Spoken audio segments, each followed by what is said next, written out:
My sisters and brothers, each year, as we know on Palm Sunday, we hear the events of the Passion. Year after year, we hear how Jesus entered the city. We hear how he was tried before Pilate and the Sanhedrin. And we accompany him to Golgotha. If we were not saddened or confused or frightened, we would be less than human. It is not a comforting story. We hear in the Passion those times we have sinned. We hear the times we have reviled Jesus. We hear the times we mocked him. And so it frightens us to ask, what is next? What happens after this horrible event of execution and destruction? We would also be less than human if we did not ask those questions. Wisely, the 2 weeks in front of the Passion, the Church points to us what it is God is doing. 2 weeks ago, we heard the story of the man born blind and how Jesus opened his eyes. Last week, we heard the story of Lazarus, whom Jesus called out of the tomb, away from death and darkness. We heard Lazarus commanded, "Come out and be untied." Those 2 Gospels, my sisters and brothers, are there to remind us that the Passion is not the end. We do not serve a God who allows death and destruction to have the final word. But we must acknowledge it if we are to move forward as a people whose sight is restored, as a people who are called out of the tomb ourselves. We would be less than human if we were not confused and confounded and upset by the mystery of the Passion.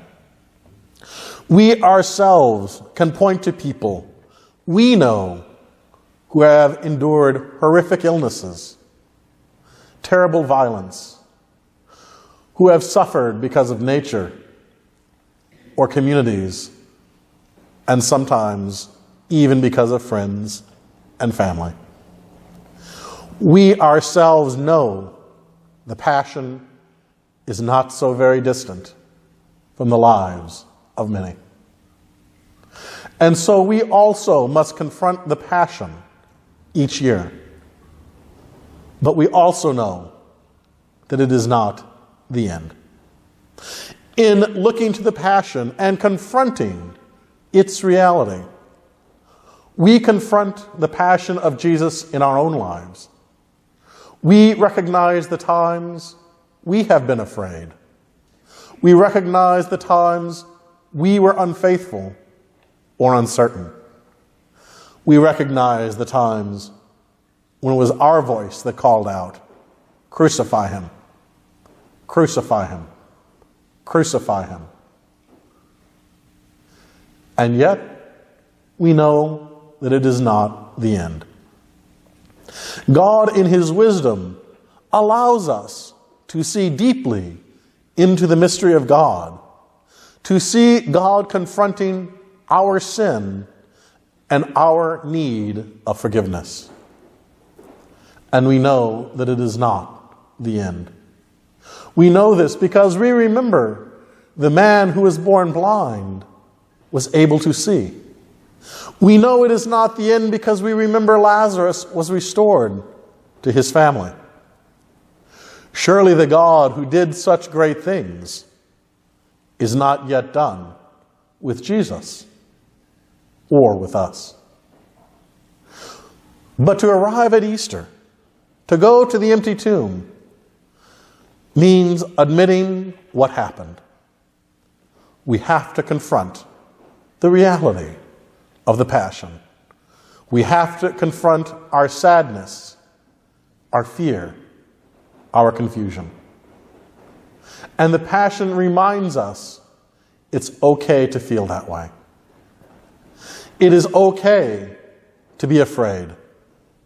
It is okay to be confused. God will not punish us for not understanding yet what God is doing.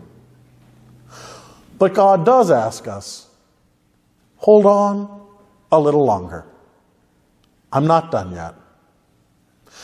We know that, of course, this week that we name holy, we have a multitude of remembrances and events that we recall in the garden, at the table, before the Sanhedrin, and on the cross. We remember these events to admit our powerlessness, our fear, and our confusion, but most importantly, for our faith. Our faith tells us God is not done with us yet. God is not done with Jesus yet. The story is not yet complete. Despite the sadness, the violence, and the destruction, sin will not triumph.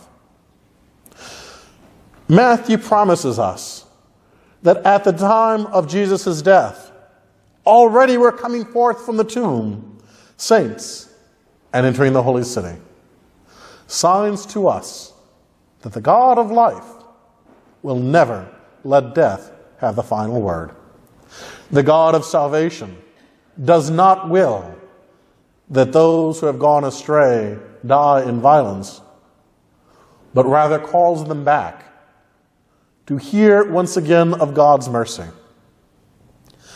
And when we come together on Easter Sunday morning, we will hear the rest of the story.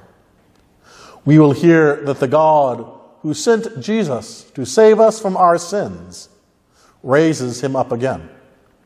We will hear that despite our violence, our fear, and our sin, God is not done, but instead continues to call us, each and every one of us, away from fear, away from doubt, away from confusion, to be renewed once again in the light of Easter, remembering all that God had done, giving us the courage to look forward to all that God is going to do as well.